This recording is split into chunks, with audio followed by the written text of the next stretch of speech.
Hello everyone, hello my dear students, welcome to GATE academy. So I guess आपने previous lectures देख लिए होंगे जिसमें हमने केमिकल क्वालिटी पैरामीटर्स स्टार्ट कर लिया था एंड उसमें भी हमने दो पैरामीटर्स डील कर चुका है। कौन कौन सा? One was dissolve solids and second one was pH. आज हम लोग थर्ड एक इम्पॉर्टेंट पैरामीटर डील करने वाले हैं और वो है alkalinity. So the third chemical parameters जिसको हम लोग डील करने वाले हैं that is एल्केनिटी।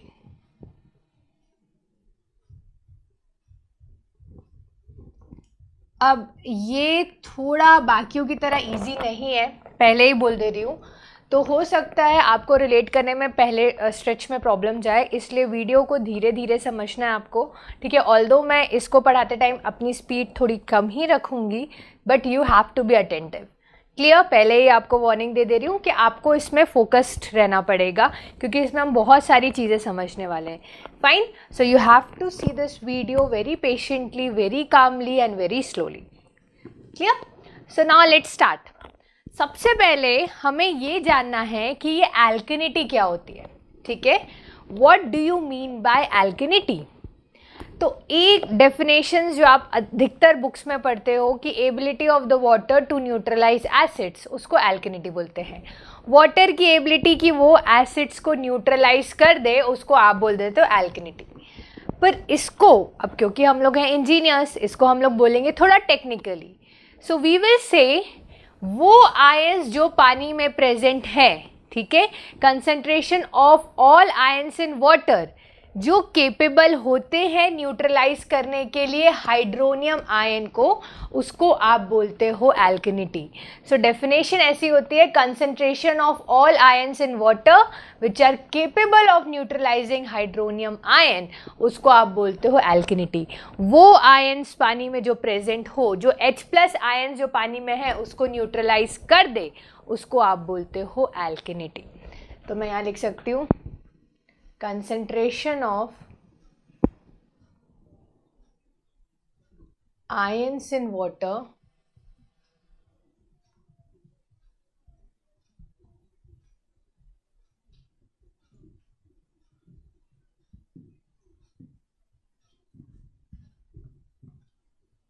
which are capable of neutralizing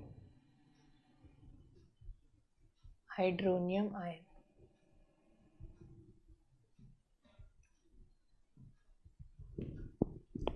clear?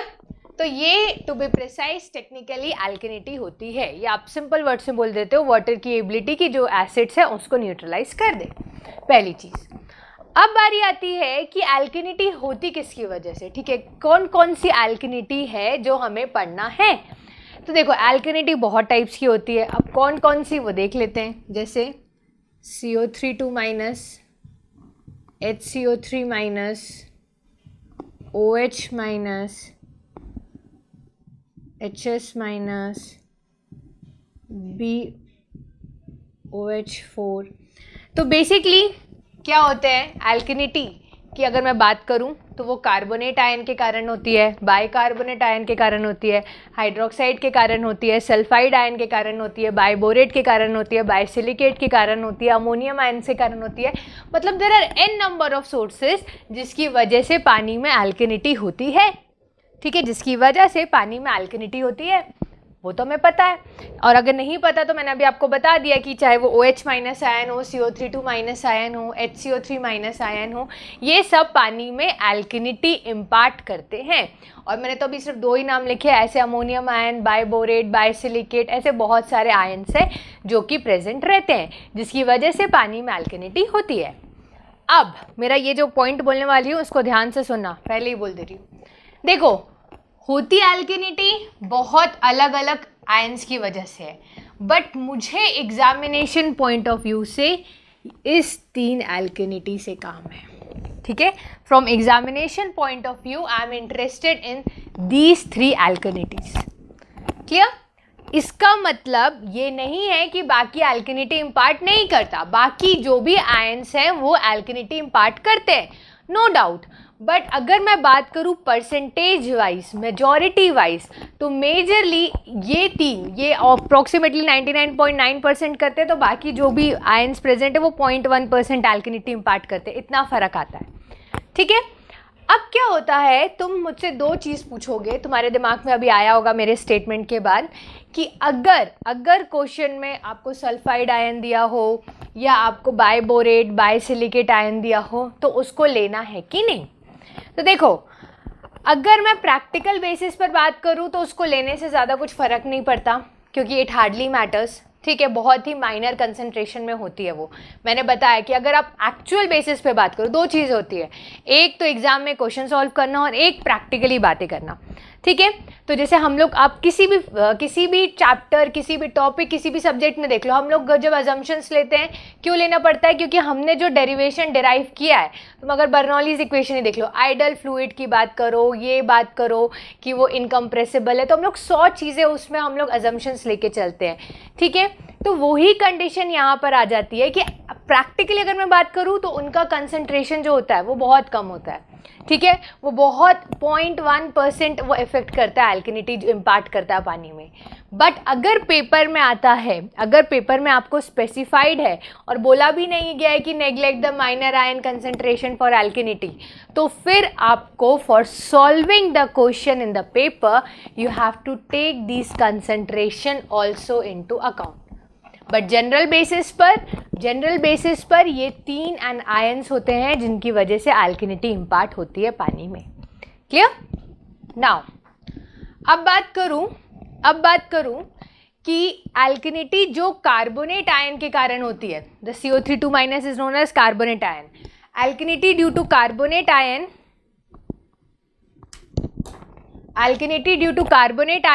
Is known as carbonate एल्केनिटी।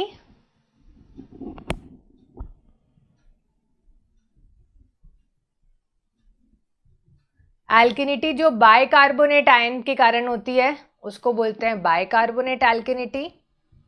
And एल्केनिटी जो OH- आयन के कारण होती है इसको बोलते हैं कॉस्टिक एल्केनिटी।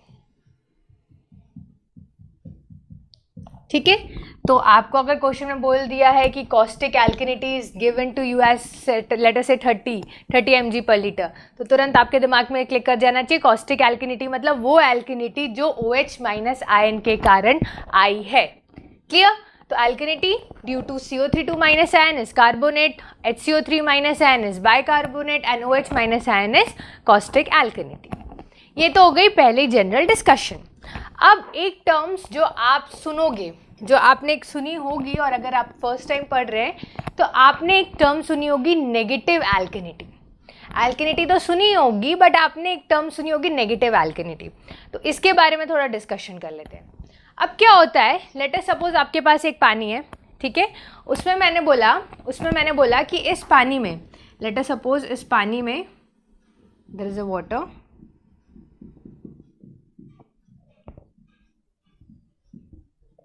इस पानी में 10 यूनिट्स की एल्केनिटी है एंड इस पानी में 2 यूनिट्स H+ आयंस के प्रेजेंट हैं। ठीक है, इस पानी में 10 यूनिट्स की एल्केनिटी है और इस पानी में 2 यूनिट्स हाइड्रोनियम आयन के प्रेजेंट हैं। तो मैं अगर तुमसे पूछूं कि अब मुझे बताओ एल्केनिटी कितनी है, तो मुझे ऐसा आंसर नहीं चाहिए बिल्कुल कि आप बोलो मैम पहले 10 यूनिट एल्केनिटी थी, क्योंकि पानी में 2 यूनिट्स H+ आयन प्रेजेंट था, जिसकी वजह से अब 10 यूनिट्स एल्केनिटी में से 2 यूनिट एल्केनिटी 2 यूनिट H+ आयंस को न्यूट्रलाइज करने में चली गई, तो अब एल्केनिटी बची 8। अब बची एल्केनिटी 8 यूनिट्स। जब मैंने आपसे पूछा कि एल्केनिटी कितनी है, तो आपका डायरेक्ट आंसर आना चाहिए 8 यूनिट्स, दैट्स इट। ठीक है, आपका डायरेक्ट आंसर। अगर पानी में कोई भी H+ हाइड्रोनियम आयन प्रेजेंट है तो एल्केनिटी उसको न्यूट्रलाइज करेगी, वो तो बट ऑब्वियस सी बात है। क्लियर? तो जब आपसे पूछा जाए कि बताइए कि इस पानी में एल्केनिटी कितनी है, so you will say the alkalinity for this water, for this given quantity of water is 8 units. Clear? But ये जो 2 2 है जिसको आपने सब्सट्रैक्ट किया, ठीक है, ये जो -2 किया आपने, इसको जनरली हम बोल देते हैं नेगेटिव एल्केनिटी। सो बेसिकली नेगेटिव एल्केनिटी जैसा कुछ होता नहीं है, पर आपको बुक्स में मिल जाता है तो आप कंफ्यूज हो जाते हैं, इसलिए मैंने आपको बता दिया। एज सच नेगेटिव एल्केनिटी जैसा कुछ नहीं होता है, ठीक है। बट अगर आपको बोलता है कि 10 यूनिट एल्केनिटी है, 2 यूनिट्स H+ आयंस है, तो आप नेट एल्केनिटी 8 यूनिट्स होगी, that's it. So basically you said that ये जो आपका 2 यूनिट्स H+ आयन था, ये पानी में नेगेटिव एल्केनिटी इम्पार्ट कर रहा था। सो इन बुक्स अगर आप पढ़ोगे और आपको डाउट्स आते हैं, क्योंकि मैंने देखा है स्टूडेंट्स को, तो मैंने ये भी क्लियर कर दिया है कि उसमें बोल देते हैं कि जो 2 यूनिट्स H+ आयंस हैं, they impart negative alkalinity in water and that is the reason you subtract it, ठीक है। तो ये एक कंसेप्ट था। अब आगे बात करते हैं कि पानी में ये एल्केनिटी आई कहाँ से, सोर्स, क्योंकि जानना तो ज़रूरी है ना कि ये पानी में आया कहाँ से। तो अगर मैं एल्केनिटी की बात करूं तो इसका सोर्स है वही ऑर्गेनिक सॉलिड्स हो सकते हैं, इनऑर्गेनिक सॉलिड्स हो सकते हैं, इनफैक्ट डिजॉल्व्ड गैसेस भी हो सकते हैं, ठीक है। डिजॉल्व्ड गैसेस की वजह से भी पानी में एल्केनिटी आ जाती है। कैसे, दिखा देती हूँ आपको। देखो, CO2 रिएक्ट करता है H2O के साथ and it forms H2CO3. H2CO3 dissociates HCO3 minus. HCO3 minus gives CO3 2 minus, and CO3 2 minus again reacts with H2O and forms HCO 3 minus plus OH minus.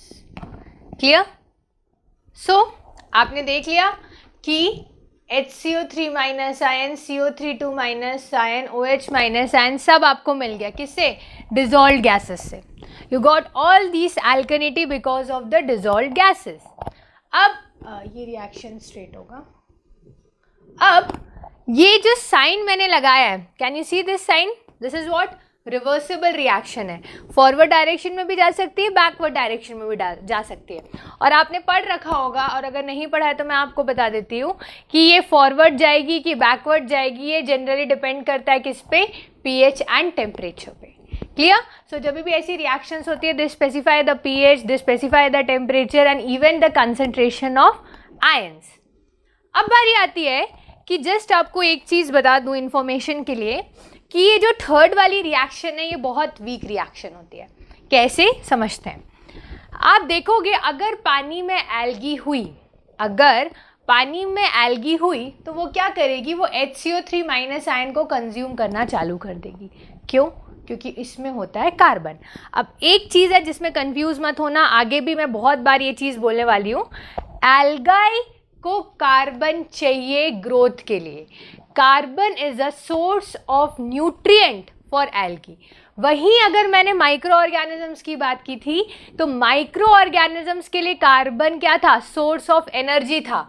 तो कंफ्यूज मत होना, micro organisms को carbon चाहिए source of energy के लिए, while algae को carbon चाहिए किसके लिए, ग्रोथ के लिए। ठीक है, ये जो कार्बन है ये एल्गी का न्यूट्रिएंट है।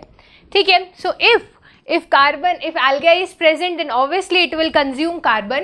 ये कार्बन को कंज्यूम करने लग जाएगी, जिसकी वजह से HCO3 माइनस की कंसंट्रेशन पानी में कम होती जाएगी एंड OH माइनस की कंसंट्रेशन पानी में बढ़ती जाएगी and this reaction will move in forward direction. तो अगर ऐसा हो रहा है तो आप खुद ही समझ जाओगे कि पानी में क्या प्रेजेंट है, एल्गी प्रेजेंट है, क्योंकि pH बढ़ने लगता है। अगर OH माइनस आयन बढ़ रहा है, OH माइनस आयन की कंसंट्रेशन बढ़ रहा है, तो नेचुरली आपका pH बढ़ रहा है। ठीक है, so your pH varies from 8 to 11 in this condition. तो आप बोल भी सकते हो अगर आपने टेस्टिंग की कि हाँ, तो हो सकता है कि पानी में एल्गी प्रेजेंट हो। Clear? So in general basis it is a weak reaction, और अगर एल्गी प्रेजेंट है तो उसका क्या फिनोमेना होता है वो मैंने आपको बता दिया।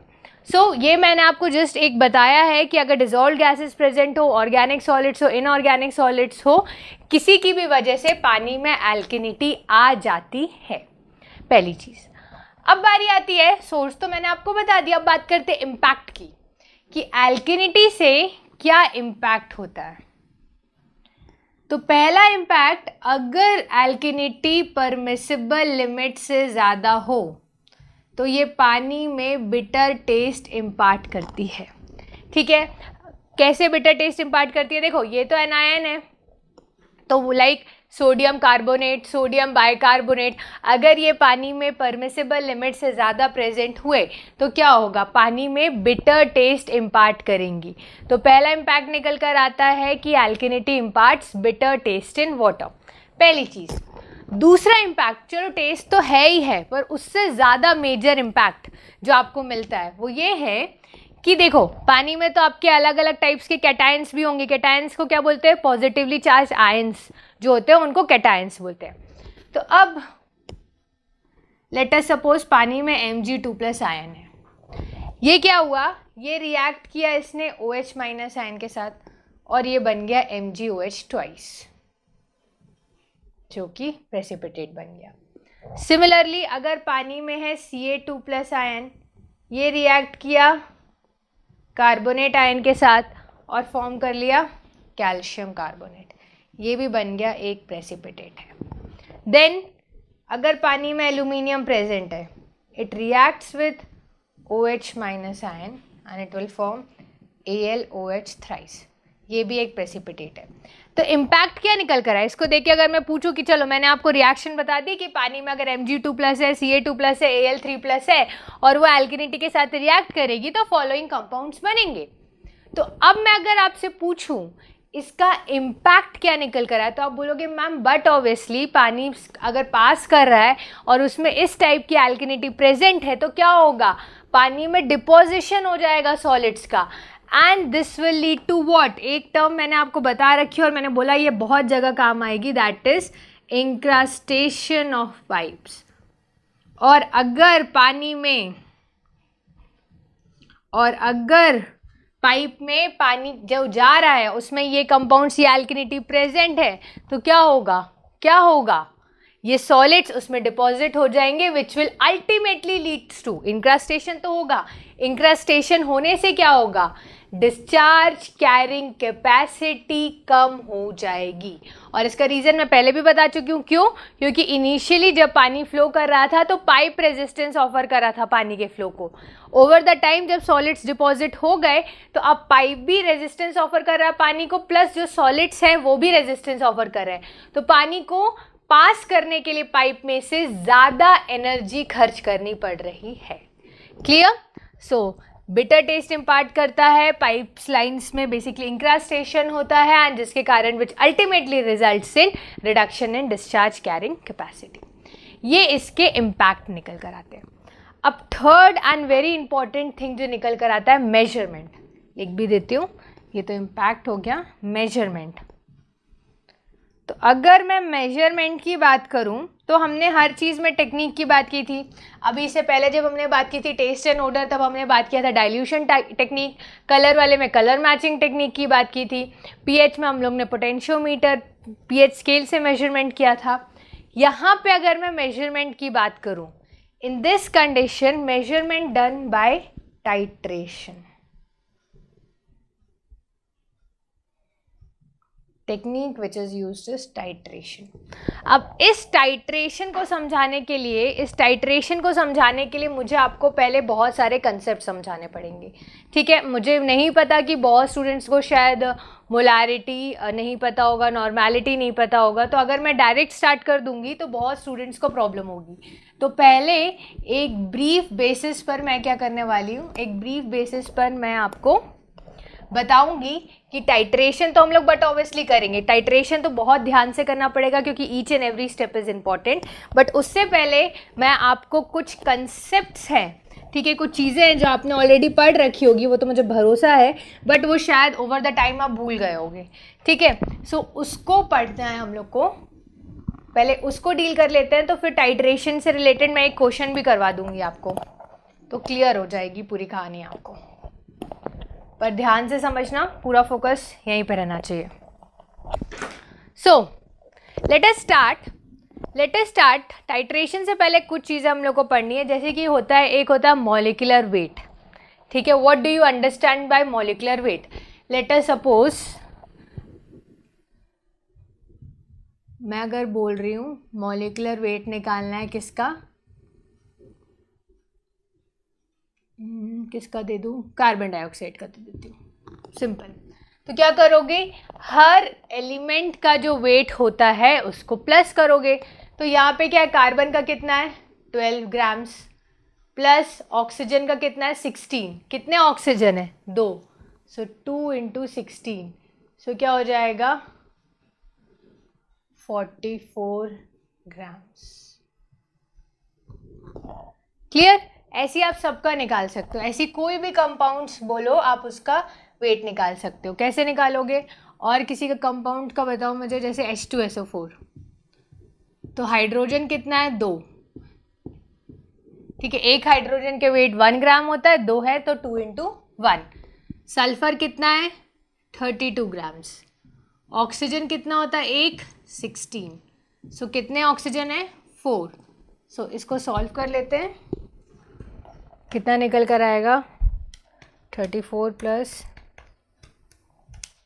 98 ग्राम्स। तो ये क्या निकल के आ गया, ये होता है आपका मॉलिक्यूलर वेट। तो अभी मैं क्यों बता रही हूँ, ये अभी लग रहा होगा कि आपको छोटी चीज़ है, पर जब कैलकुलेशन की बारी आएगी ना तो यहीं पे मिस्टेक्स करोगे। क्लियर?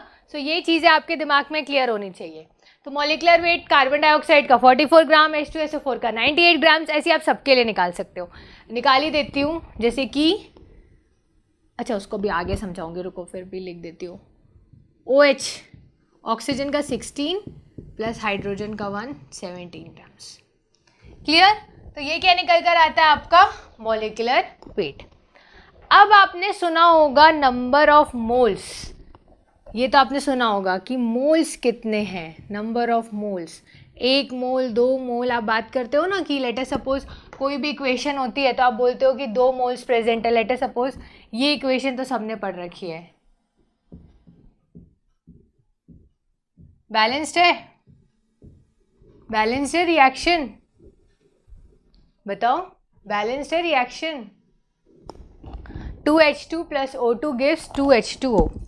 ठीक है, तो ये रिएक्शन अभी बैलेंस्ड है। तो आप क्या बोलते हो, 2 मोल हाइड्रोजन का 1 मोल ऑक्सीजन के साथ रिएक्ट करके 2 मोल वाटर के बनाता है। तो बेसिकली ये मोल्स क्या होते हैं, मतलब मैं निकालूं कैसे ये नंबर ऑफ मोल्स को?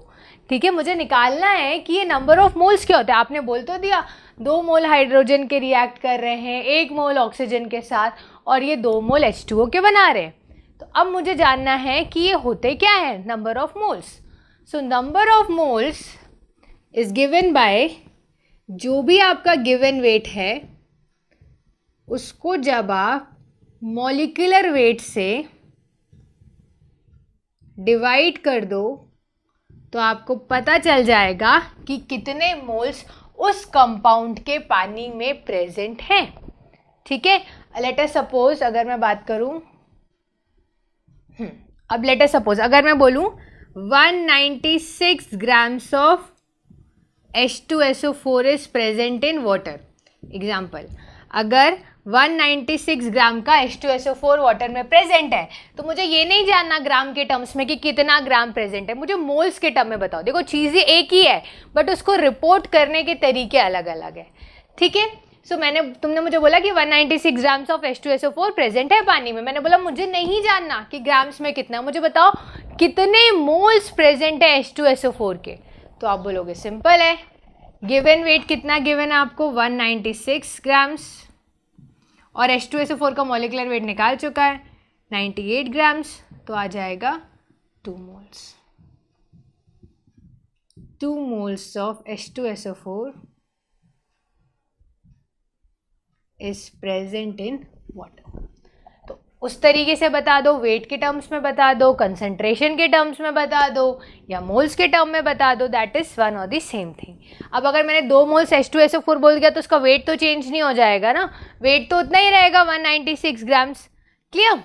एंड आप कुछ भी कर सकते हो, कहने का मतलब है कि अगर आपको नंबर ऑफ मोल्स दिया है तो आप गिवन वेट निकाल सकते हो, गिवन वेट दिया है तो नंबर ऑफ मोल्स निकाल सकते हो, दोनों तरीके से। That is other way round also true. ठीक है, नंबर ऑफ मोल्स निकाल सकते हो अगर गिवन वेट से, तो नंबर ऑफ मोल से गिवन वेट भी निकाल सकते हो। ठीक है, तो दोनों तरीके से आप कर सकते हो। तो ये पहली चीज़ क्या हुई, आपने बात की मॉलिक्यूलर वेट की, आपने बात किया नंबर ऑफ मोल्स की। अब कल की क्लास में मैंने आपको बताया था क्या, मैंने आपको बताया था मोलारिटी के बारे में। I told you regarding molarity. देखो उस पीएच था क्वेश्चन पीएच का, पर वहां पे मोलारिटी का कंसेप्ट यूज हो गया। तो आप कभी भी दिमाग में ये सोच के मत बैठना कि आप अगर एक चीज करोगे पीएच करो तो सिर्फ पीएच पूछेगा, उसमें 2-3 कंसेप्ट को मिक्स करके पूछ लेता है। क्लियर, तो दिमाग में ये मत रखना कि सिर्फ पीएच ही पूछेगा। सो अगर मैं बात करूं मोलारिटी की, तो मोलारिटी हो जाएगी number of moles present in 1 liter of solution. So number of moles present in 1 liter of solution, उसको आप बोलते हो मोलारिटी। तो इसको आप डिनोट करते हो शॉर्ट में, बता दे रही हूँ, इम्पॉर्टेंट है, कैपिटल एम से। तो हर जगह मोलारिटी नहीं लिखते हैं, उसको कैपिटल एम से डिनोट कर देते हैं, और इसकी यूनिट होती है moles per litre. Its unit is moles per litre. Clear, तो मैंने बता दिया molecular weight, number of moles and molarity. अब एक इंपॉर्टेंट चीज जो आपको पता होनी चाहिए वो है इक्विवेलेंट वेट, क्योंकि अभी एल्केनिटी में आपको इस इक्विवेलेंट वेट की बहुत ज़रूरत पड़ेगी। अब इस इक्विवेलेंट वेट को जनरली आप रट लेते हो, इक्विवेलेंट वेट होता है मॉलिक्यूलर वेट अपॉन वैलेंसी।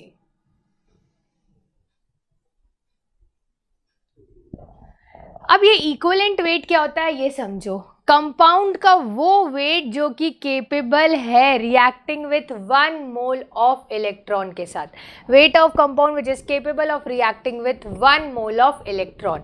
अब ये तो टेक्निकल चीज हो गई, इसको समझते हैं बेसिकली कि ये होता क्या है। ठीक है, अब देखो इक्विवेलेंट वेट निकालने के लिए तुम्हें किसी भी कंपाउंड का मॉलिक्यूलर वेट पता होना चाहिए, उसकी वैलेंसी पता होनी चाहिए। अब ये क्या होता है, वैलेंसी क्या होती है, ये कंबाइनिंग पावर होती है किसी एलिमेंट की। कैसे, इसको समझते हैं। देखो अगर ये H2SO4 है, दिस इज H2SO4, तो यहाँ पे क्या हो रहा है, यहाँ पे क्या हो रहा है, हाइड्रोजन अपना स्टेबल ऑक्टेट करने के लिए क्या कर सकता है, क्या कर सकता है, 2 इलेक्ट्रॉन्स SO4 को दे सकता है, SO4 को दे सकता है बेसिकली, और SO4 2 इलेक्ट्रॉन्स लेकर अपना ऑक्टेट कंप्लीट करके स्टेबल हो जाएगा। तो इसने 2 दिया तो ये पॉजिटिव हो गया, इसने 2 लिया तो ये नेगेटिव हो गया। ठीक है, इसी टर्म्स में आप लोग ने पढ़ा होगा अपने केमिस्ट्री में जब आपने अपनी स्कूलिंग की होगी, बट सिंपल टर्म्स में बात करूँ, it is the combining power of an element. Her element stable होना चाहता है, स्टेबल होने के लिए अगर उसको अपने इलेक्ट्रॉन्स देने पड़ते, 2 तरीके होते हैं, या तो वो शेयरिंग कर ले, ठीक है, या तो वो अपने इलेक्ट्रॉन्स दे दे। क्लियर, तो जिस भी तरीके से वो अपने स्टेबल ऑक्टेट को अचीव कर लेता है। तो यहाँ पर H2SO4 के केस में जो वैलेंसी है वो 2 निकल कर आती है। ऐसा मत कर देना कि 2 + 2 को 0 बोल दो, या कुछ लोग तो पॉजिटिव और नेगेटिव, मैम आपने बोला था रिलेटिव टर्म्स होते हैं, तो 2 + 2 4 कर दो, गलत हो जाएगा। ठीक है, ऐसा नहीं होता है, गलत हो जाएगा वो। So what is there, molecular weight आपने निकाल रखा ऑलरेडी 98 ग्राम्स, और वैलेंसी निकल के आएगी 2। तो यहाँ से H2SO4 का इक्विवेलेंट वेट निकल कर आ गया 49 ग्राम्स। तो वो कंपाउंड जो 1 मोल ऑफ इलेक्ट्रॉन्स के साथ रिएक्ट कर जाता है, that is basically equivalent weight. और अगर आप उसको एक्सप्रेशन फॉर्मेट में बोलो तो वो होता है मॉलिक्यूलर वेट अपॉन वैलेंसी। आप किसी के लिए भी इक्विवेलेंट वेट निकाल सकते हो, आप चाहो तो मैं आपको निकाल के दिखा देती हूँ। CO3 2-। अब देखो यहाँ पे ये जो तुमको दिखता है ना, ये CO3 2-, OH-, this is what, this is the combining power of the element, to be precise ये होती है उसकी वैलेंसी। तो अब अगर मैं बात करूं मॉलिक्यूलर वेट की, तो कार्बन की होती है 12, ऑक्सीजन की होती है 16, और इसकी वैलेंसी निकल कर आई कितनी, 2।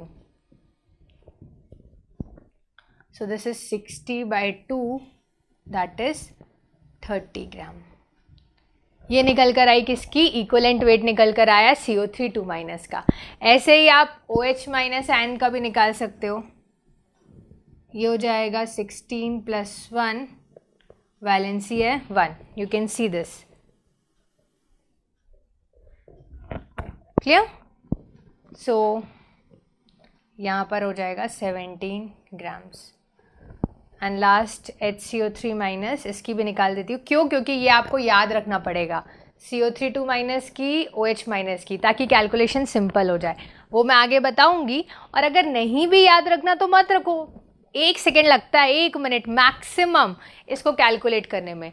याद रखते हैं तो कैलकुलेशंस फटाफट हो जाते हैं और एक्चुअली इतने सारे क्वेश्चंस कर लेते हैं कि वो याद ऑटोमेटिकली हो जाता है। और नहीं हो रहा तो कोई प्रॉब्लम नहीं है, मैं तो बता ही रही हूँ। Molecular weight divided by valency, hydrogen की कितनी होती है 1, कार्बन की होती है 12, ऑक्सीजन की होती है 16 divided by 1, because the valency is 1। Clear? तो ये कितना हो जाएगा 13 + 48, 61 grams.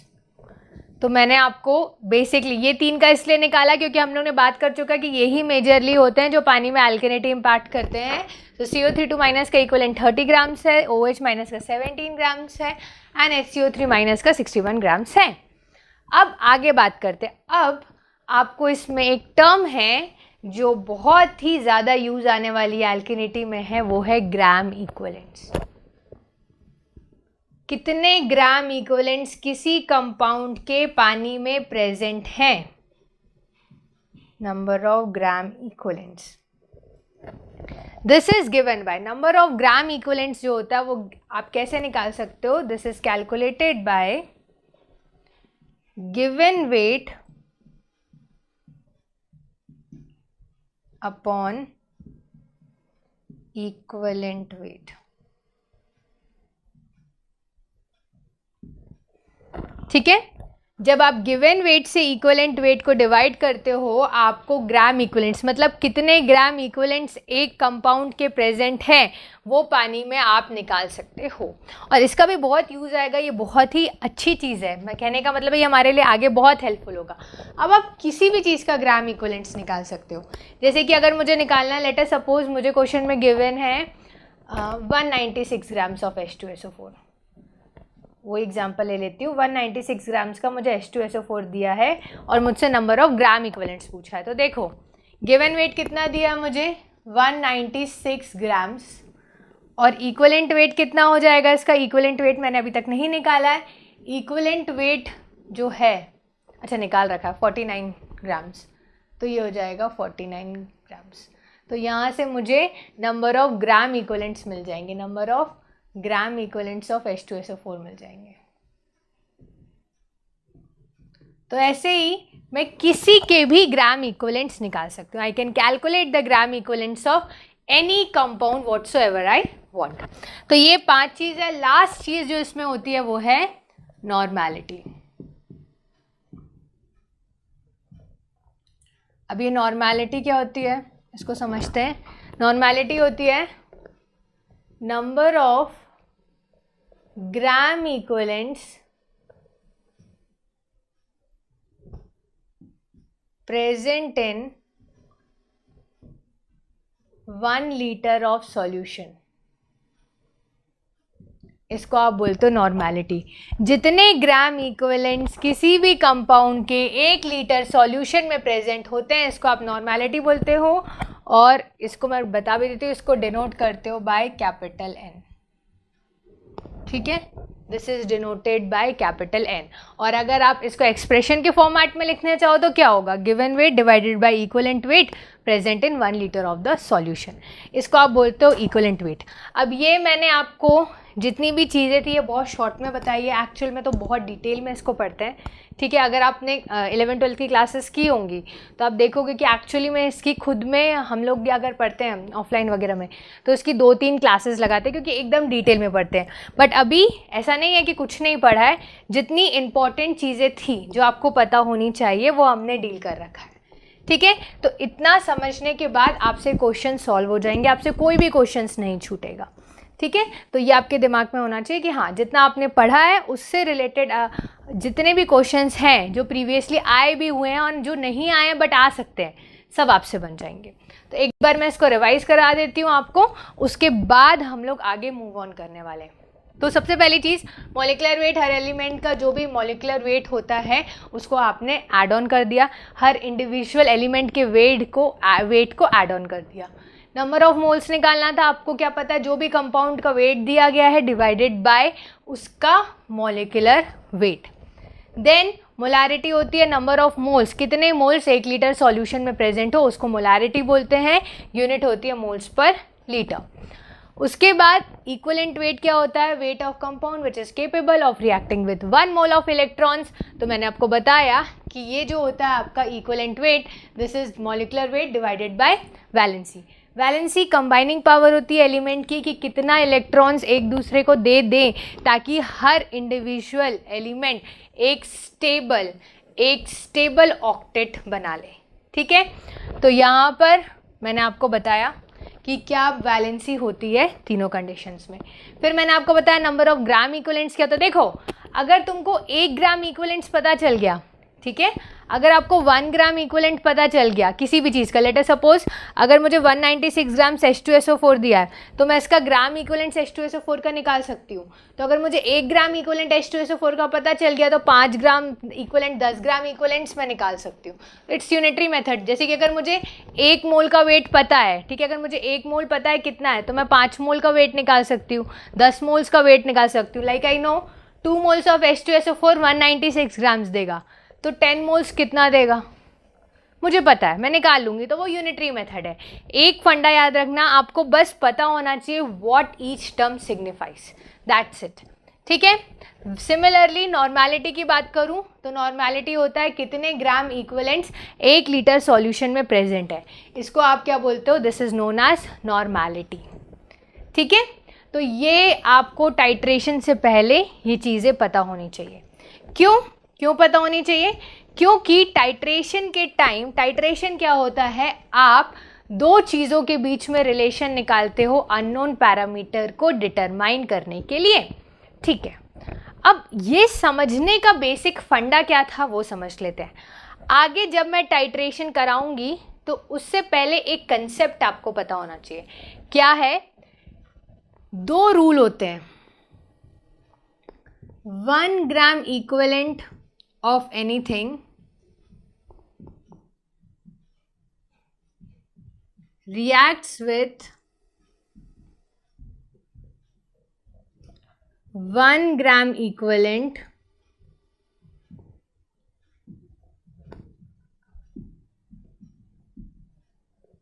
of any other thing। ये पहला रूल है जो आपको पता होना चाहिए, this is the first rule. 1 gram equivalent किसी का भी रिएक्ट कर सकता है 1 gram equivalent of any other thing, मतलब 1 ग्राम इक्विवेलेंट किसी कंपाउंड का रिएक्ट कर सकता है 1 gram equivalent of any other thing. और अगर आप इसका प्रूफ मांगते हो तो आपने पढ़ रखा होगा ये चीज़, N1V1 into N1V1 is equal to N2V2। Clear? तो आपको तो पता ही है कि ये किस में आएगा। अगर आप बात करो नॉर्मेलिटी क्या होती है, number of gram equivalents present in 1 litre of the solution into volume, और यहाँ पर भी सेकेंड कंपाउंड का ग्राम इक्विवेलेंट्स, तो आपको पता चल जाएगा ये वॉल्यूम तो कैंसिल आउट हो जाएगा, तो जो ग्राम इक्विवेलेंट्स इस कंपाउंड का होगा that will be equal to the number of gram equivalents of the other compound which is there. तो ये प्रूफ भी है इसका, N1V1 is equal to N2V2। इससे निकल कर आता है कि 1 gram equivalent of anything reacts with 1 gram equivalent of any other things. तो यहाँ तो ये आया। या अभी दूसरा बताती हूँ, दूसरा एक और है, ये is equal to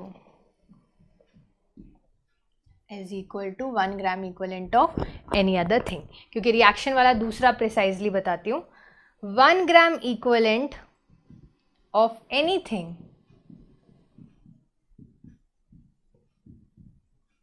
reacts with 1 gram equivalent of any other thing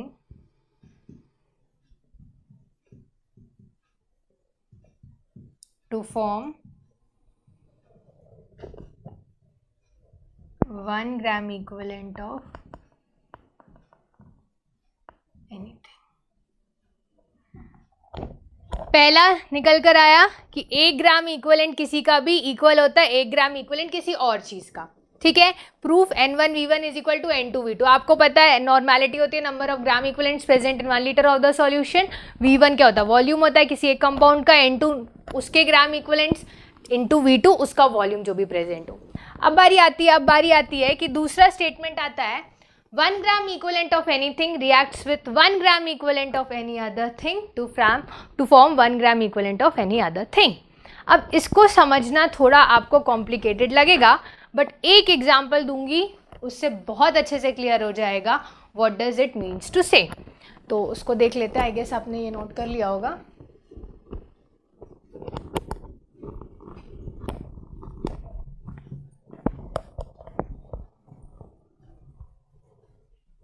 चलो समझते हैं इसको.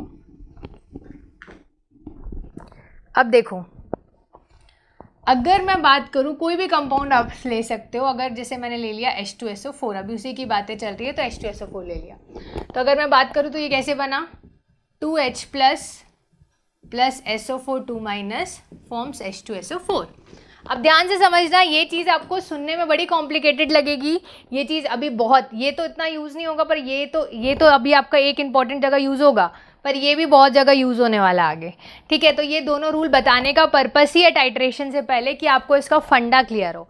कि पहली बात है 1 ग्राम इक्विवेलेंट किसी का is equal to 1 gram equivalent of any other thing. दूसरा स्टेटमेंट के हिसाब से देखो, 2H plus SO4 2 minus H2SO4 देता है.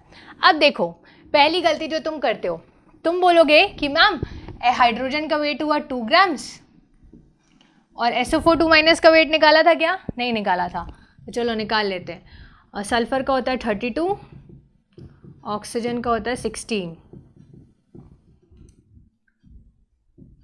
96 ग्राम्स. तो ये H2SO4 तो हमको पता है 98 ग्राम्स होता है. तो आप बोलोगे देखो मैम हो तो गया, 2 grams plus 96 grams is equal to 98 grams. तो मैंने तो ऐसा कुछ बोला ही नहीं. मैं तो यहाँ पे, ये तो कंजर्वेशन ऑफ मास वगैरह की बातें हो गई, मैंने तो मास की कुछ बात ही नहीं की. तो आप ये नहीं बोल सकते यहाँ पर कि 1 ग्राम प्लस 1 ग्राम गिव्स 1 ग्राम. ये कंसेप्ट तो वैलिड ही नहीं हुआ यहाँ पर. इसीलिए ध्यान से देखना, यहाँ पर रेड से मार्क कर देती हूँ. यहाँ पर मैंने ग्राम नहीं बोला है आपको, मैंने यहाँ पर आपको ग्राम इक्विवेलेंट बोला है. हर जगह ग्राम इक्विवेलेंट्स की बात की है, इसीलिए मैंने आपको ग्राम इक्विवेलेंट्स पढ़ाया. ठीक है, that is the reason I taught you gram equivalents. क्यों ग्राम इक्विवेलेंट्स? अब तुम देखो यहाँ पर क्या हो रहा है. मैं ग्राम इक्विवेलेंट्स निकालती हूँ, सबके ग्राम इक्विवेलेंट्स निकालती हूँ. So number of gram equivalents, H plus के कितने होंगे, क्या होता है gram equivalents, given weight upon equivalent weight. तो गिवन वेट है 2 ग्राम्स, इक्विवेलेंट वेट निकल कर आएगा 1. क्यों?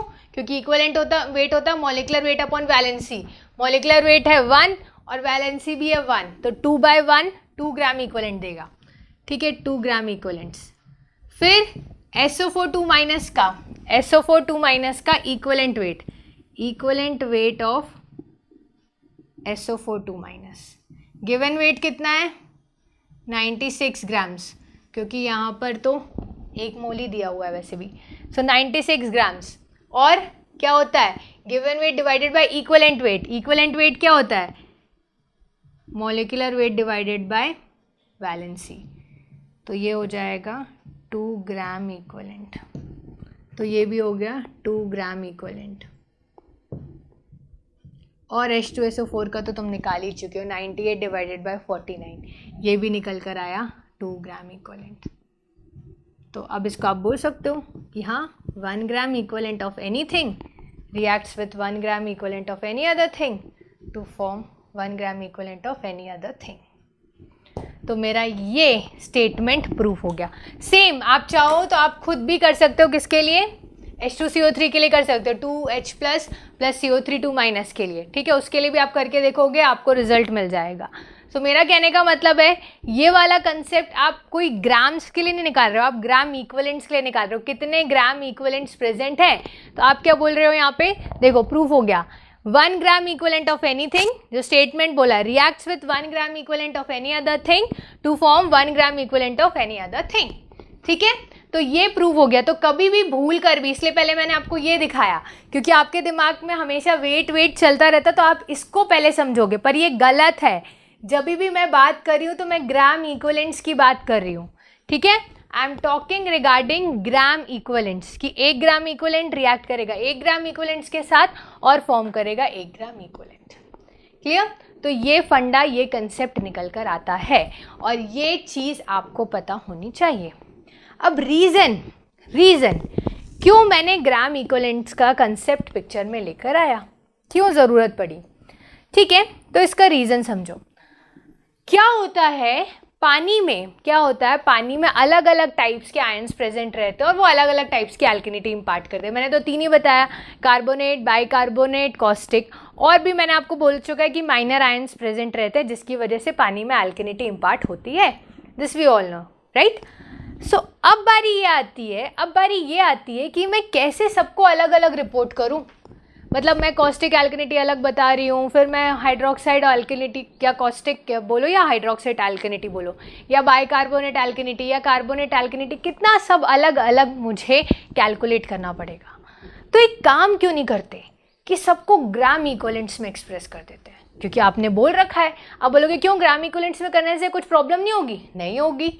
क्यों नहीं होगी? क्योंकि आपने बोल रखा है ना, जितने ग्राम इक्विवेलेंट्स होंगे, let us suppose 1 gram equivalent of anything is equal to 1 gram equivalent of any other thing. ठीक है, 1 ग्राम इक्विवेलेंट किसी एक चीज़ का 1 ग्राम इक्विवेलेंट किसी दूसरे चीज़ के बराबर होता है। क्लियर?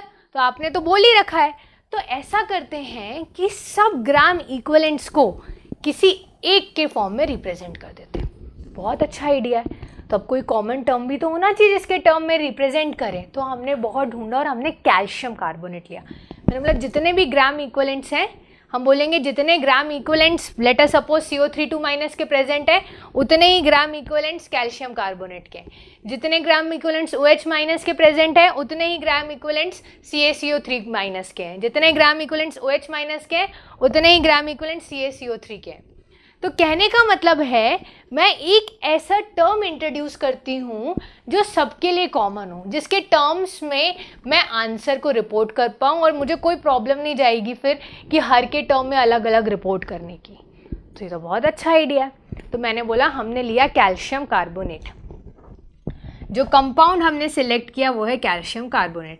अब इसके पीछे लॉजिक कुछ नहीं है, सिर्फ एक ही लॉजिक है इसके पीछे, और वो ये कि इसका मॉलिक्यूलर वेट है 100 ग्राम्स। तो कैलकुलेशन आपको पड़ जाती है इजी। क्लियर? अब जान लो क्योंकि ये बहुत जगह अब आपको यूज़ होने वाला है। 2 चीज़ें इसके बारे में जान लो, ये यहाँ पर भी यूज़ होगा और ये हार्डनेस आगे पढ़ेंगे उसमें भी यूज़ होगा। तो बेटर है इसकी कहानी, इस पिक्चर को यहीं समझ लो। कैल्शियम कार्बोनेट का मॉलिक्यूलर वेट होता है 100 ग्राम्स। कैलकुलेट करके भी आप देख सकते हो, कैल्शियम 40, कार्बन 12, ऑक्सीजन 16। तो इसका वेट होता है 100 ग्राम्स। ठीक है, इसकी वैलेंसी ये बेसिकली इस फॉर्म में होता है Ca2+ CO3 2-। तो इसकी वैलेंसी निकल कर आती है 2 और इसका इक्विवेलेंट वेट निकल कर आता है क्या? इक्विवेलेंट वेट आता है molecular weight divided by valency. So 50 grams निकल कर आता है इसका इक्विवेलेंट वेट। तो इसका इक्विवेलेंट वेट हालांकि याद रखने की ज़रूरत नहीं, अपने आप ही पता है कि यार CaCO3 लिया ही क्यों था, क्योंकि उसका वेट 100 ग्राम्स था एंड उसकी वैलेंसी कितनी है 2। सो 100/2 उसका इक्विवेलेंट वेट आ गया 50 ग्राम्स। याद रखना ये इक्विवेलेंट वेट है, नंबर ऑफ ग्राम इक्विवेलेंट्स नहीं है। क्लियर? तो मैंने पहले आपको सिखा दिया अब कि ये दोनों फंडे आपको दिमाग में रखने हैं और ये दोनों का भी तो काम होगा टाइट्रेशन में। तब मैं बार बार रिपीट नहीं करूँगी कि ये प्रूफ कहाँ से आया। प्रूफ अगर आपको क्यूरियोसिटी थी, हालांकि मेरे को ज़रूरत नहीं थी बताने की, बट देन टू अगर कुछ स्टूडेंट्स को क्यूरियोसिटी रहती है कि ये कैसे प्रूफ हुआ, कैसे आया, ठीक है, तो मैंने आपको प्रूफ करके भी बता दिया कि ये दोनों कैसे आया। क्लियर? अब एक्चुअली मैं चाहती हूँ कि तुम इसके ऊपर एक क्वेश्चन मैं आपको लिख के देती हूँ बोर्ड में, ठीक है, सिंपल क्वेश्चन है, वैसे क्वेश्चन नहीं आएगा बट ऑब्वियसली गेट में, बट पहले मैं चाहती हूँ कि आपको ग्राम इक्विवेलेंट्स निकालते आए, ठीक है। मैं आपको एक क्वेश्चन देती हूँ और आप मुझे उसके ग्राम इक्विवेलेंट्स निकाल के दिखाओ, ठीक है, और टू बी प्रिसाइज उसकी एल्केनिटी निकाल के दिखाओ, ठीक है। एक बार आपने वो ग्राम इक्विवेलेंट्स का कंसेप्ट समझ लिया, उसके बाद फिर हम लोग टाइट्रेशन की तरफ मूव ऑन करेंगे। सो मैंने यहाँ पर क्वेश्चन लिख दिया आपके लिए, ठीक है। I have written the question for you now. जब तक कि मैं सॉल्व करूँ, आई गेस अब आपको मैंने कंसेप्ट तो बता दिया है पूरा, आपसे सॉल्व करते आना चाहिए।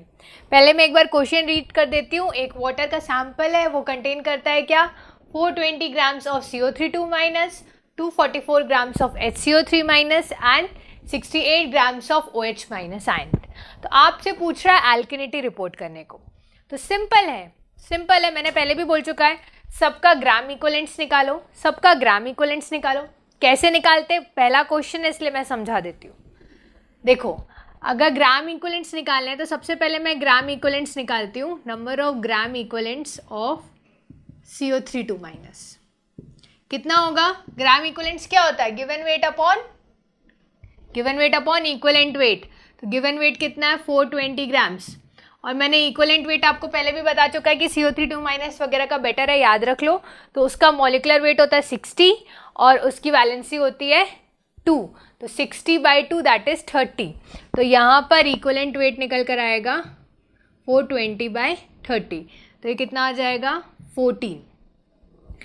जितने ग्राम इक्विवेलेंट CO3 माइनस के हैं उतने ही ग्राम इक्विवेलेंट्स किसके होंगे, उतने ही ग्राम इक्विवेलेंट्स होंगे CaCO3 के।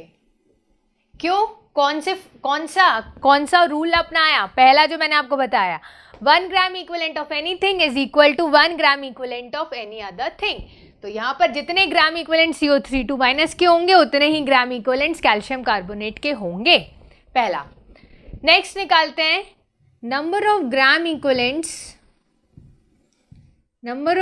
Equivalents of HCO3 minus. कितना दिया ये हम लोग को, 244 डिवाइडेड बाय 61। तो ये कितना निकल के आ जाता है, 244 डिवाइडेड बाय 61, ये निकल के आ जाता है 4, ठीक है। ये 61 क्या है, ये है आपका equivalent weight. Number of gram equivalents कैसे निकालते हो, given weight upon equivalent wait, वही यूज कर रही हूँ, बार बार अब पूरा नहीं लिखूंगी, पहले ही बता चुका है मैंने, क्योंकि एक बार मैंने पूरा समझा चुका है। तो अब आपको, इतने इंजीनियर्स है अपन, तो अपन को पता होना चाहिए ग्राम इक्विवेलेंट्स मतलब given weight upon equivalent weight मतलब molecular weight divided by valency. तो यहाँ पर इक्विवेलेंट वेट है 61, कैसे आता है वो भी बता चुका है। तो जितने gram equivalents HCO3 minus ions के होंगे उतने ही तो ग्राम इक्विवेलेंट CaCO3 के होंगे। क्यों, 1 gram equivalent of anything is equal to 1 gram equivalent of any other thing. उससे फिर क्या निकालना है, number of gram equivalents of OH minus है। कितना दिया ये, 68 ग्राम्स दिया है, और इसका कितना निकल कर आया था, 17। सो ये कितना हो जाएगा, ठीक है, ये 4 ही होगा, ये भी, हाँ 4 ही तो है, 4 ग्राम इक्विवेलेंट्स है यहाँ पर, ग्राम इक्विवेलेंट्स ऑफ कैल्शियम कार्बोनेट। कहाँ से आया, जितने gram equivalents OH minus ions के होंगे उतने ही ग्राम इक्विवेलेंट CaCO3 के होंगे। अब तुमको पूरी कहानी क्लियर हो गई होगी। कभी कभी होता है कि आप लोग स्टेटमेंट्स फॉर्म में थोड़ा कॉम्प्लिकेटेड, किसी को इंग्लिश में प्रॉब्लम जाती है, या फिर कभी कभी आप लोग स्टेटमेंट को समझ नहीं पाते हो कि वो स्टेटमेंट बोलना क्या चाह रहा है। तो देखो, मैंने तुम्हें पहले भी बताया था जस्ट इससे पहले कि हर किसी को अलग अलग रिपोर्ट करो। जैसे कि आप बोलोगे यहाँ पर एग्जाम्पल देखो, 14 ग्राम equivalent of CO3 minus, 4 gram equivalent of HCO3 minus, 4 gram equivalents of OH minus ion. तो आप एल्केनिटी रिपोर्ट कहाँ कर पाए, आपने तो हर की एल्केनिटी अलग अलग बता दी, पर मुझे तो टोटल एल्केनिटी चाहिए। तो क्योंकि बेस ही सेम नहीं है, जब भी आप कोई दो चीज़ को ऐड करते हो तो आप क्या करते हो, हमेशा उसका बेस सेम करते हो ना, तभी तो आप उसको ऐड कर पाओगे। सेम फंडा, सेम कंसेप्ट यहाँ पे लग रहा है। तो इसलिए यहाँ पर मुझे इन सब का कंबाइन एल्केनिटी चाहिए थी, टोटल एल्केनिटी चाहिए थी, तो मैंने यहाँ पे ग्राम इक्विवेलेंट का कंसेप्ट लगाया। और अब अगर मुझे टोटल एल्केनिटी पूछें सो टोटल एल्किनिटी किसके टर्म्स में? As calcium carbonate. So alkalinity of water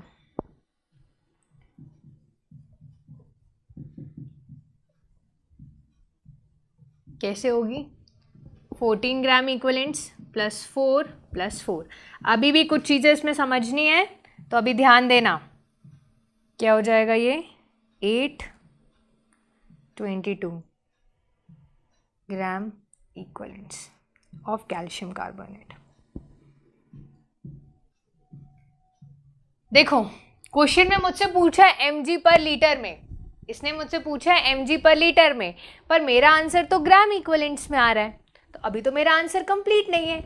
तो याद करो, चीज़ों का उल्टा भी तो कर सकते हैं. उल्टा कर सकते हैं मतलब कैसे? तुम्हें पता है नंबर ऑफ ग्राम इक्वलेंट्स होता है क्या? नंबर ऑफ ग्राम इक्वलेंट्स कैसे निकाले थे आपने? Given weight upon equivalent wait. अब तो तुमको किस में चाहिए? पहले ग्राम में निकाल लूंगी, फिर मिलीग्राम में. आपने क्या किया था? Number of gram equivalents is equal to given weight upon equivalent weight. तो अब मुझे क्या चाहिए? मुझे वेट चाहिए, मुझे ग्राम इक्वलेंट्स नहीं चाहिए. अब मुझे तो क्वेश्चन में बोला है कि मुझे वेट के फॉर्म में चाहिए, कंसंट्रेशन के फॉर्म में चाहिए. तो ठीक है, इक्वलेंट वेट से मल्टीप्लाई कर दो. तो कैल्शियम कार्बोनेट का इक्वलेंट वेट कितना होता है? अभी पढ़कर आए हम लोग 50. तो ये तो आ जाएगा ग्राम्स में. अब एक स्टेप में करते हैं, मुझे चाहिए मिलीग्राम्स में. तो क्या करूँ मैं? 10⁻³ एंड ये सब हम लोग पर लीटर में बात करें. ये जो कंसंट्रेशन प्रेजेंट था वाटर का, ये पर लीटर में था. ठीक है. सो इसको सॉल्व करेंगे तो 22 इंटू 50 1120 ये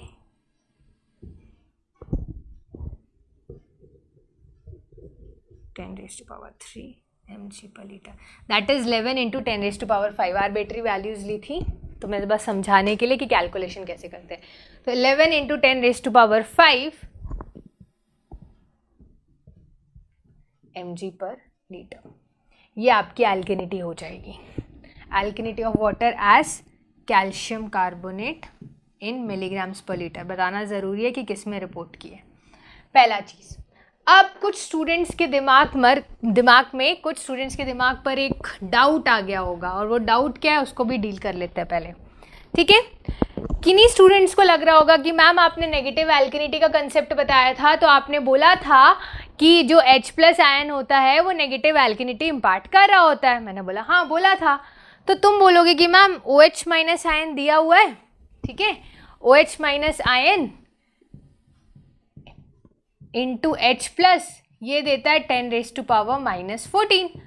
तो आप क्या करोगे? यहाँ से H+ निकालोगे, फिर उसको रिपोर्ट करोगे CaCO3 के टर्म्स में, और यहाँ पे सब्सट्रैक्ट करोगे, क्योंकि आप ही ने तो बोला था कि जब भी H+ आयंस रहते हैं उनको सब्सट्रैक्ट करना पड़ता है, क्योंकि वो पानी में नेगेटिव एल्किनिटी देते हैं. मैं बोला बिल्कुल सही, सही बोला है मैंने.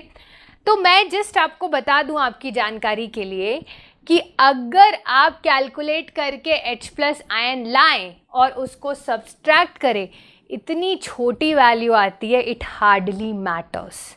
ठीक है. और अगर विश्वास ना हो तो इसको भी मैं प्रूफ करके दिखा देती हूँ. तो मैं लेके दिखा देती हूँ यहाँ पर. I can calculate for you and tell you कि उसका कोई नेग्लिजिबल फर्क है, ऑलमोस्ट ना के बराबर. देखते हैं कैसे. सबसे पहली चीज़ कि जब यहाँ पर आप OH- सब्स्टिट्यूट करोगे, मोल्स पर लीटर में सब्स्टिट्यूट करोगे. क्वेश्चन में आपको किस में दिया है? वेट दिया है. मोल्स तो निकालते आपको आता ही है, ये तो हमने सीख लिया है. क्या होता है? OH- के मोल्स कितने हो जाएंगे? Given weight upon molecular weight.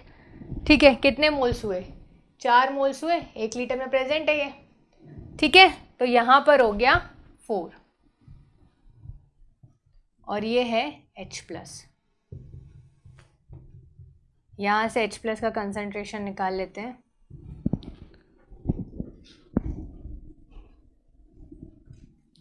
(10⁻⁻14 divided by 1 second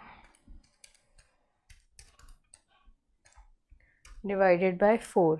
ये वैल्यू आ रही है 2.5 इंटू 10⁻⁻15 मोल्स पर लीटर।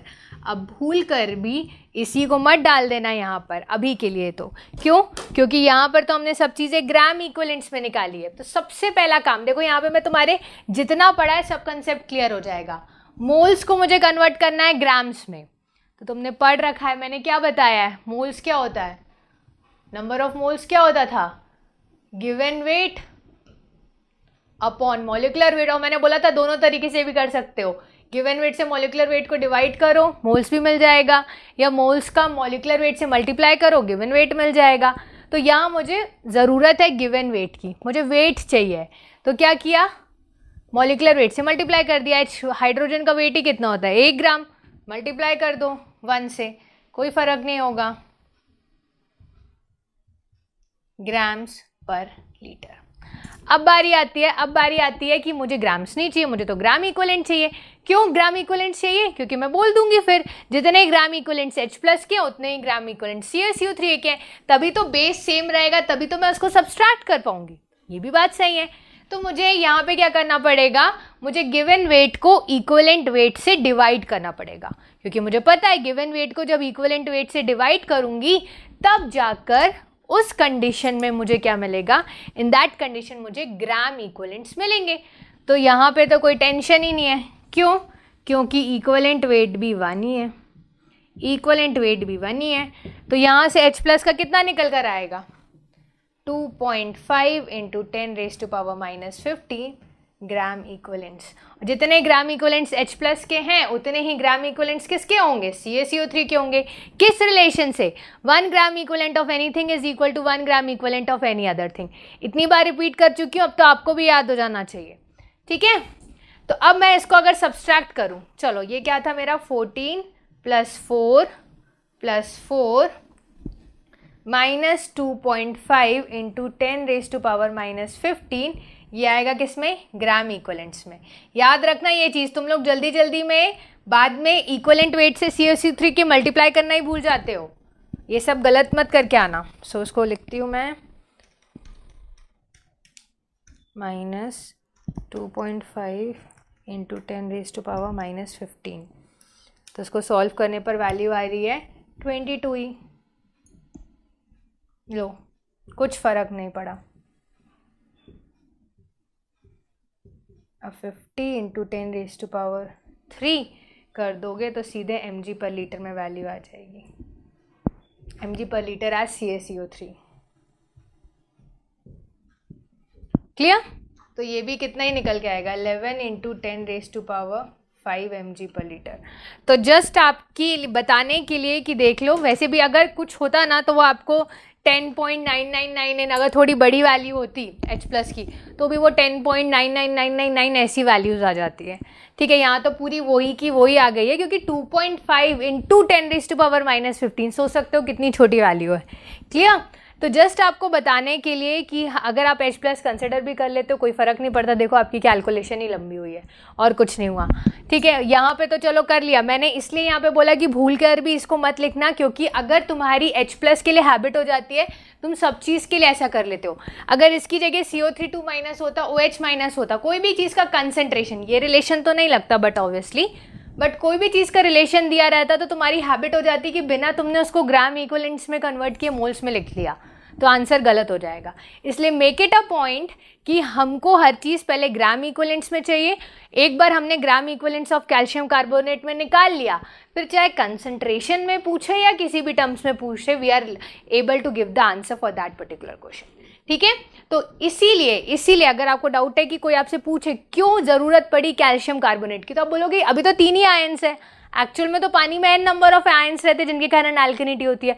कहाँ से आप ऐड कर पाओगे कोई भी चीज़ को ऐड करने के लिए? लेटर सपोज आप कोई भी चीज़ को ऐड करते हो, अगर मीटर क्यूब में पानी है और लीटर्स में, तो आप एक को दूसरे के फॉर्म में कन्वर्ट करते हो and then you add it. ठीक है, अगर मैं आपसे पूछूं इस चेंबर में इतना पानी, इस चेंबर में मैंने बताया लीटर्स में, इस चेंबर में पानी बताया मैंने मीटर क्यूब में, तो मैं पूछूंगी कि टोटल वॉल्यूम कितना है पानी का, तो तुम या तो दोनों को मीटर क्यूब में कन्वर्ट करोगे या दोनों को लीटर्स में। क्यों? क्योंकि तुम्हें बेस सेम चाहिए ना। तो सिमिलर तो बात है, यहाँ पर भी वही कंसेप्ट है। तुम SCO3- CO32- सबको कैसे रिपोर्ट कर पाओगे? अगर तुम्हें टोटल एल्कनिटी रिपोर्ट करनी है तो मैंने बेस सेम रखने के लिए कैल्शियम कार्बोनेट लिया, दैट्स इट। और क्यों लिया? ईजी पड़ता है, सिंप्लीफिकेशन 100 है उसका मॉलिक्यूलर वेट, क्लियर, और कोई लॉजिक नहीं है इसका। सो यहाँ से मैंने निकाल लिया। ऐसे कोई भी क्वेश्चंस आए आपसे सॉल्व करते आना चाहिए। देखो क्वेश्चन इतना सिंपल नहीं आएगा, ये क्वेश्चन का एक पार्ट रहेगा और इसके आगे चीज़ों को हार्डनेस के साथ रिलेट करके पूछ देगा, ठीक है। तो अगर तुमको यही पार्ट नहीं बनता तो आगे का कैसे सॉल्व करोगे? तो इतना सिंपल नहीं आएगा, हाँ बट आएगा ज़रूर, आएगा ऐसे ही, बट इसमें थोड़ी और चीज़ें ऐड करके आएगा, क्लियर। तो मैंने आपको पूरा समझा दिया है। बेसिकली आज तो हमने बात कर चुका है एल्कनिटी के किसके बारे में, सोर्स के बारे में, एल्कनिटी के इम्पैक्ट्स के बारे में, और मैंने आपको टाइट्रेशन के बारे में बता दिया, molarity, normality, number of gram equivalents का कंसेप्ट और उसके रूल्स। अब आप चाहो तो किसी भी कंपाउंड का जो मैंने सेकेंड आपको लिखवाया था, 1 gram equivalent of anything reacts with 1 gram equivalent of any other thing to form 1 gram equivalent of any other thing, ठीक है। तो आप उस कंसेप्ट को भी देख सकते हो, H2SO4 के लिए किया, बाकी कंपाउंड्स के लिए भी आप देख सकते हो। स्टैंडर्ड होना चाहिए, बैलेंस करके करना, पहले ही बता दे रही हूँ, ठीक है। आता है आंसर, मैंने एक के लिए कर दिया है, आता है आंसर, आप बाकी के लिए भी देखो तो वो ट्रू होता है, ठीक है। तो आप उसको भी कर सकते हो, दोनों रूल्स वैलिड हैं। और वो जो रूल्स हैं, वो जो सेकेंड रूल है उसका कंसेप्ट आपको कल जब हम लोग टाइट्रेशन करेंगे एल्कनिटी में तब समझ में आएगा। इसलिए नहीं करवा रही हूँ क्योंकि मैं चाहती हूँ कि धीरे धीरे आपके ब्रेन में जाए।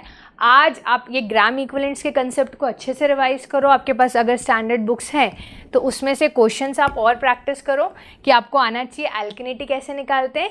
एंड वन थिंग मोर, अगर क्वेश्चन में कोई एल्कनिटी नहीं दी है, लेट अस सपोज क्वेश्चन में इस यहाँ तो मैंने तीनों की दे दिया, अगर क्वेश्चन में OH माइनस नहीं दिया या क्वेश्चन में CO3 माइनस नहीं दिया, तो अगर क्वेश्चन में लेट अस सपोज एक ही एल्कनिटी दी है तो आप उस एक ही एल्कनिटी को लोगे, ठीक है। आप खुद से कुछ एल्कनिटी एज्यूम नहीं करोगे, ठीक है, ये बात क्लियर रखना। जो क्वेश्चन में दिया, अगर क्वेश्चन में नहीं दिया उसने बाइकार्बोनेट और हाइड्रोक्साइड या कॉस्टिक एल्कनिटी तो ठीक है, आपको कार्बोनेट दिया ना, आप सिर्फ कार्बोनेट के लिए निकालोगे, खुद से एज्यूम नहीं करोगे, ये ध्यान में रखना, ठीक है। तो ये जो दिया है उसी को यूज़ करके आपको आंसर निकालना है, ये बात आपके दिमाग में क्लियर रहना चाहिए। तो इसको प्रैक्टिस करो क्योंकि कल हम लोग करेंगे एक्चुअल में टाइट्रेशन, तो उसमें बहुत सारे रिएक्शंस आपको पता होना चाहिए और बहुत सारा कंसेप्ट है जो हम डील करेंगे। एक दिन में बहुत ज़्यादा हो जाएगा, तो मैं पहले चाहती हूँ आपका बेस स्ट्रॉन्ग हो जाए and then we'll move to the alkalinity का जो सेकेंड पार्ट है। कल में हम लोग एल्कनिटी ख़त्म कर देंगे, ठीक है। तो एल्कनिटी का जो सेकेंड पार्ट है वो कल हम लोग पढ़ेंगे, क्लियर। तो ये तो मैं ख़त्म कर रही हूँ, बट मैं आपसे कुछ चीज़ें, ऑब्वियसली मैंने बोला हर क्लास में मैं आपसे जाते जाते कुछ पूछते हुए ही जाऊँगी ताकि मुझे चेक करना रहेगा, क्योंकि मैं कमेंट सेक्शन में देखती हूँ, आप लोग के आंसर्स चेक करती हूँ बेसिकली, और आपके डाउट्स जो रहते हैं वो एक्चुअल में, अगर आपको डाउट्स रहते हैं तो आप उस वीडियो को दोबारा देखो, उसमें मैंने आपके डाउट्स का आंसर ऑलरेडी दे दिया रहता है, ठीक है। तो जो भी डाउट्स रहते हैं वो बेसिकली इररिलेवेंट रहते हैं क्योंकि बेसिकली उसके आंसर्स मैंने पहले ही दे दिए रहते हैं। सो आज का क्वेश्चन है कि मुझे बताओ कि pH पानी में कितना परमिटेड है, टोटल डिजॉल्व्ड सॉलिड्स कितना परमिटेड है, एंड टेम्परेचर की रेंज कितनी परमिटेड है पानी में। 3 चीज़ मुझे बताना है, क्या क्या? Temperature, pH and total dissolved solids, ठीक है। कितनी इसकी रेंज परमिटेड है, नीचे कमेंट सेक्शन में आप मुझे इसका आंसर करिएगा। इसको रिवाइज करके रखिएगा क्योंकि कल हम लोग पढ़ने वाले हैं एल्कनिटी का सेकेंड पार्ट, जिसमें हम लोग टाइट्रेशन करेंगे कि बेसिकली टाइट्रेशन में क्या होगा, कैसे चेंजेस होंगे, कैसे आप एल्कनिटी निकाल पाओगे, उसकी मेजरमेंट करेंगे। Fine, so revise this, keep practising, study hard, take care, bye bye.